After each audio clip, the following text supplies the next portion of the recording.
നമ്മളൊക്കെ മോട്ടിവേഷൻ ക്ലാസ്സുകളിൽ പങ്കെടുക്കുമ്പോൾ അതിൽ കേൾക്കുന്ന കഥകളൊക്കെ അടിത്തട്ടിൽ നിന്ന്, സമൂഹത്തിന്റെ അടിത്തട്ടിൽ നിന്ന് ഉയർന്നു വന്നവരുടെ കഥകളായിരിക്കും.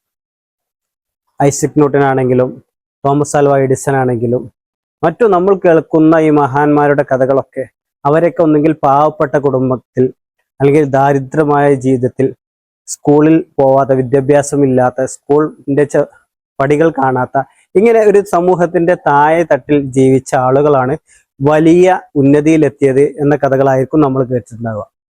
അതോടൊപ്പം തന്നെ നമ്മൾ അനുഭവിച്ചറിഞ്ഞത് നമ്മുടെ നാടുകളിലും സമൂഹത്തിലും ചുറ്റുപാടുകളിലൊക്കെ നല്ല പണക്കാരായ ആളുകൾ അല്ലെങ്കിൽ നല്ല വിദ്യാഭ്യാസമുള്ള ആളുകൾ വലിയ വിജയങ്ങൾ കൈവരിച്ചതായിട്ടും നമുക്ക് കാണാൻ സാധിക്കും.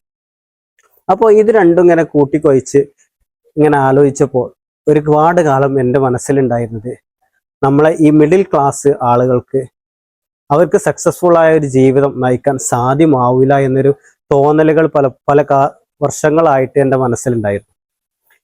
ഈയിടെയായിട്ട് കുറച്ചായിട്ട് ഞാൻ ഈ വിഷയത്തെക്കുറിച്ച്, എന്താണ് ജീവിതത്തിൽ എങ്ങനെ വിജയിക്കാം എന്നതിനെ കുറിച്ച് ഇങ്ങനെ പുസ്തകങ്ങൾ വായിക്കുകയും വീഡിയോ കാണുകയും അതിനെക്കുറിച്ച് വലിയ രീതിയിൽ കൂടുതൽ സമയമെടുത്ത് ആലോചിക്കുകയൊക്കെ ചെയ്ത സമയത്ത് എനിക്ക് മനസ്സിലായത്, പണമില്ലാത്ത അവസ്ഥയും പണമുള്ള അവസ്ഥയുമല്ല നമ്മളെ ജീവിതവും വിജയത്തിലേക്ക് എത്തിക്കുന്നത്, നമ്മളെ ജീവിത വിജയത്തിലേക്ക് എത്തിക്കുന്നത്. നമുക്ക്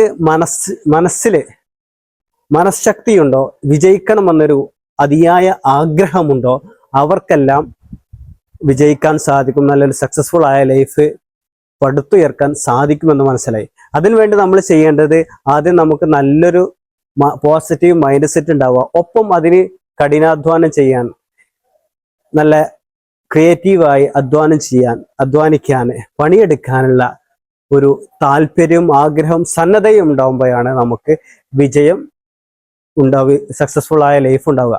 അപ്പൊ നമ്മൾ മനസ്സിലാക്കേണ്ടത്, പണമുള്ളവനും പണമില്ലാത്തവനും മാത്രമല്ല, മനസ്സുള്ള ആർക്കും വിജയിയാകാൻ സാധിക്കും.